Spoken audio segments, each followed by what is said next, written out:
오늘 성경 말씀은 이사야 39장 1절에서 8절 말씀입니다.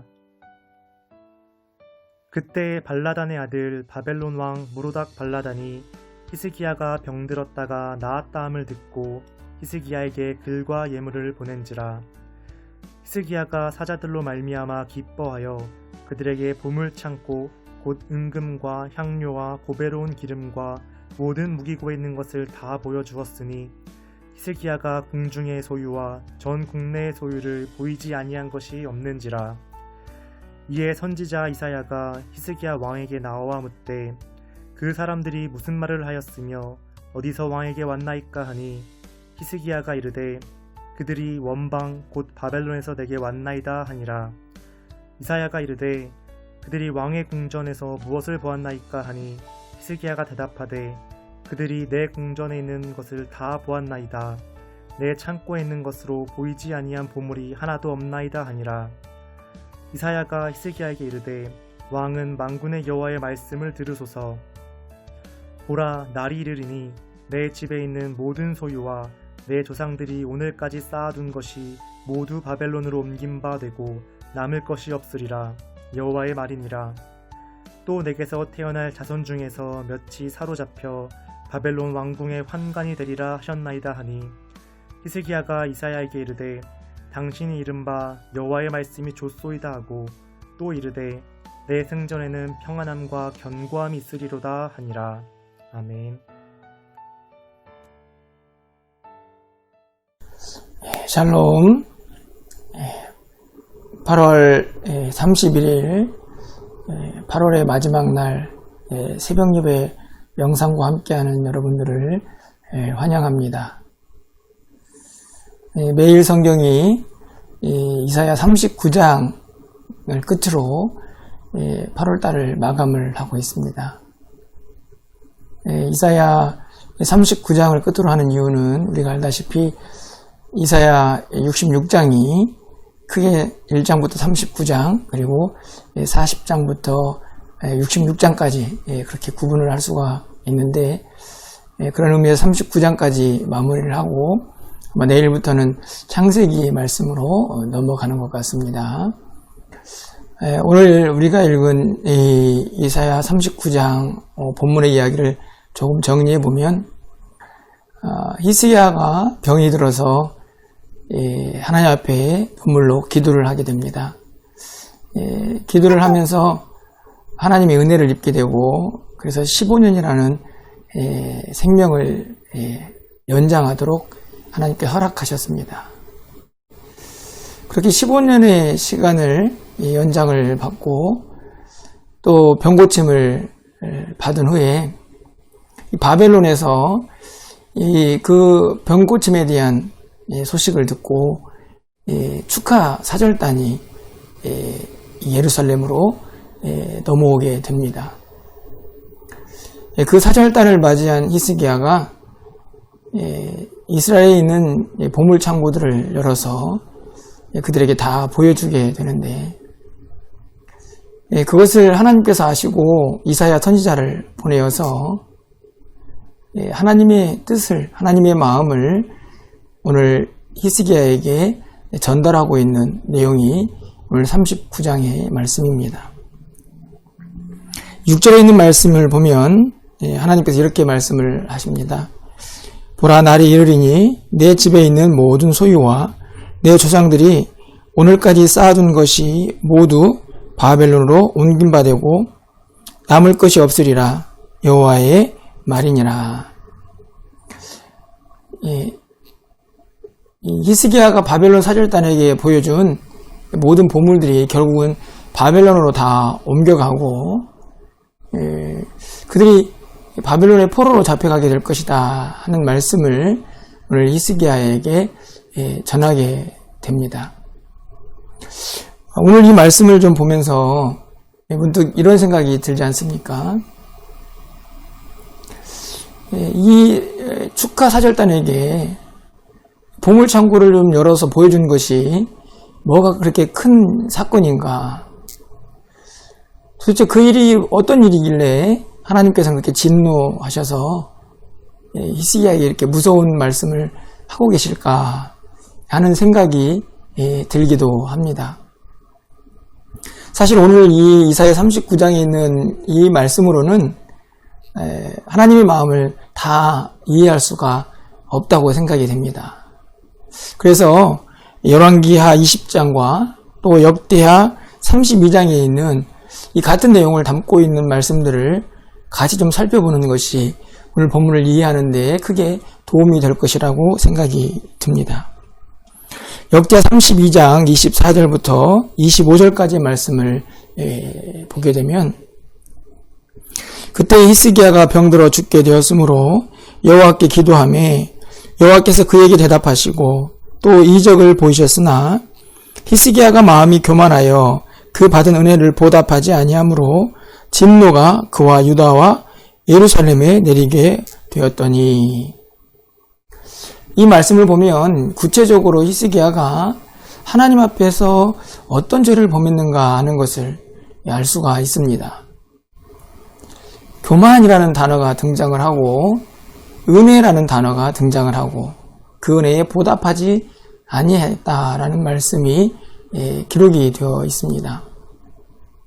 다시 말하면 오늘 히스기야가 이 바벨론 사절단에게 그 보물창고를 보여준 이 단순한 사건을 하나님께서는 이 히스기야의 마음을 꿰뚫고 계셨기 때문에 그의 마음속에 있는 교만이라는 죄를 발견하시고 그 죄에 대한 책망을 하고 계시는 것입니다. 그런데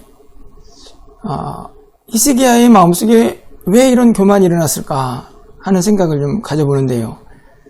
바로 이어지는 31절에 있는 말씀에서 그 내용을 좀 짐작을 할 수가 있습니다. 제가 역대하 32장 31절 말씀을 읽어드리도록 하겠습니다. 그러나 바벨론 방백들이 히스기야에게 사신을 보내어 그 땅에서 나타난 이적을 물을 때에 하나님이 히스기야를 떠나시고 그의 심중에 있는 것을 다 알고자 하사 시험하셨더라.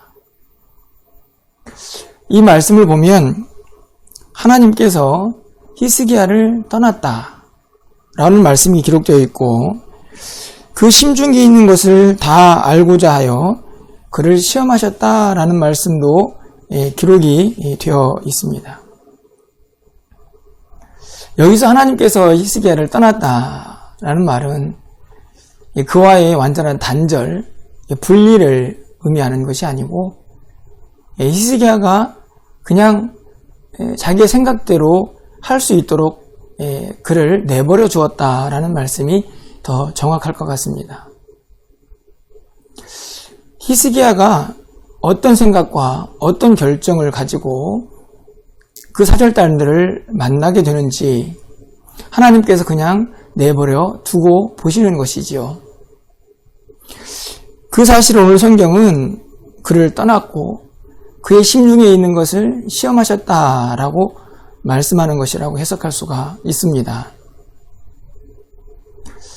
사실 우리가 이 세상을 살아가면서 신앙생활을 하는 동안에 이 말씀이 무척 중요하다고 생각이 듭니다. 하나님께서는 우리에게 자유의지를 주셨습니다. 다시 말하면 우리를 로봇처럼 그렇게 통제하고 그렇게 다스리지 않으시고 우리에게 자유롭게 생각하고 그 자유의지를 가지고 잘 결정하도록 우리에게 은혜를 주셨죠. 바로 그 자유의지, 하나님께서는 그것을 잘 사용하여서 하나님이 원하시는 기쁨의 뜻들, 하나님이 원하시는 삶의 방향을 설정하고 그렇게 나아가기를 기대하고 계십니다. 모든 순간순간 모든 것들을 하나님이 다 가르치시고 통제하시는 것이 아니라 우리가 이 의지를 가지고 하나님 앞에 나아가고 또 결단도 하고 하나님 기뻐하시는 그 일들을 찾아서 행하기를 바라시는 것이지요. 히스기야는 이 자유의지를 하나님이 기뻐하시는 일보다는 자신의 그 교만한 마음을 드러내는 일에 사용을 하고 말았던 것입니다. 그의 심중에 있는 교만이 결국 드러나서 오늘 하나님께서 말씀하시는 무서운 진노와 책망을 받게 되는 것이죠. 다시 한번 이 말씀을 통해서 우리가 이 세상을 살아가는 동안에 얼마나 늘 깨어있는 것이 중요한가 하는 것을 돌아보게 됩니다. 한순간도 방심해서는 안 된다는 말씀입니다. 우리의 의지가 하나님이 기뻐하시는 일을 생각하고 그것을 결정하고 그것을 따라갈 수 있도록 늘 깨어서 하나님 말씀 앞에서 또 그 의지가 사용될 수 있도록 나아가야 한다는 말씀이죠.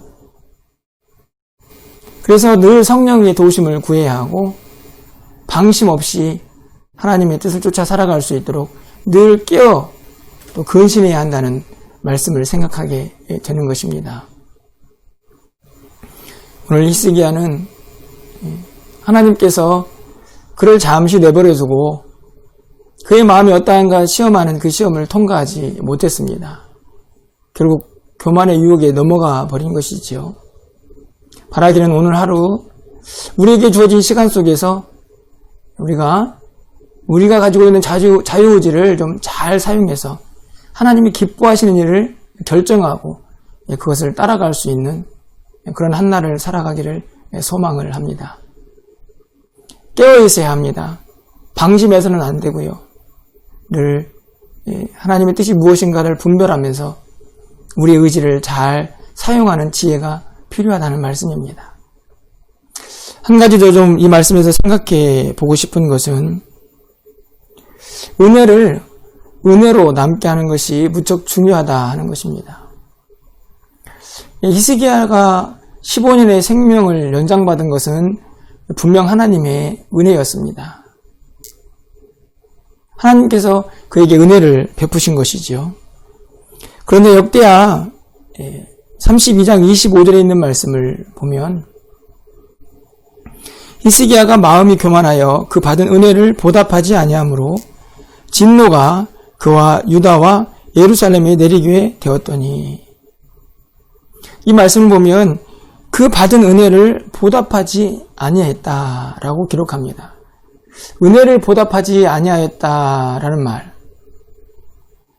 우리 인간이 하나님의 은혜에 무엇을 보답할 수 있을까 생각이 드는 말씀인데, 이 은혜에 보답한다는 말은 감사하지 않았다 하는 말이고, 그 은혜를 기억하면서 겸손하지 않았다는 말과 같은 말이라고 생각을 합니다.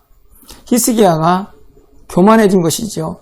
마치 자기가 잘해서 하나님으로부터 병고침을 받은 것처럼 착각을 했을지도 모르겠습니다. 은혜가 은혜로 남게, 그리고 그 은혜를 은혜답게 누리는 것은 어찌 보면 우리의 몫이라고 말할 수가 있습니다. 하나님께서는 히스기야에게 생명 연장이라는 병고침이라는 놀라운 은혜를 허락해 주셨습니다. 그 은혜를 받았으니 더 감사하고 더 겸손하게 하나님을 찬양하고 하나님 앞에 나아가야 할 히스기야가 결국 교만의 유혹에 넘어가 버린 것입니다. 은혜에 보답하지 않은 것이지요. 하나님께서는 오늘도 우리에게 은혜를 주실 것입니다. 매일매일 그 은혜 속에 우리가 살고 있습니다. 내가 무엇인가 잘해서 그 은혜를 받고 있는 것이 아니고 하나님의 전적인 은혜와 사랑에 우리가 받은 은혜에 이유가 있다는 사실을 여러분이 기억하시면서 하나님 주신 은혜를 기억하시고 늘 감사하며 또 겸손하게 하나님 앞에 나아갈 수 있는 우리 모두가 되기를 소망해 봅니다. 주신 은혜를 감사하고 주신 은혜를 더 겸손하게 붙잡을 때에 하나님께서 더 큰 은혜로 우리 가운데 함께 하실 줄을 믿습니다. 말씀을 맺으려고 합니다. 오늘 히스기야는 그가 가지고 있는 모든 보물 창고의 문을 활짝 열어서 바벨론의 사절단에게 보여주며 그의 교만을 뽐내었습니다. 어찌 보면 그가 열어버린 문은 단순한 보물 창고의 문이 아니고 그의 거룩의 창고의 문, 믿음의 창고의 문을 열어버린 것은 아닌가 생각합니다.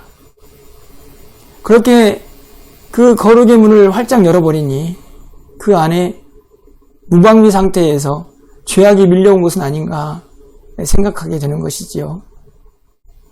여러분, 오늘 하루 우리가 이 땅을 살아가는 동안에 우리의 거룩의 문이 열리지 않도록 하나님 안에서 늘 겸손하고 늘 깨어서 우리에게 주신 하나님의 은혜를 기억하며 하나님께서 우리에게 원하시는 일들을 결정하고 그렇게 하루를 살아갈 수 있는 은혜가 우리 모두에게 임하는 복된 한 날이 되시기를 주님의 이름으로 축원합니다.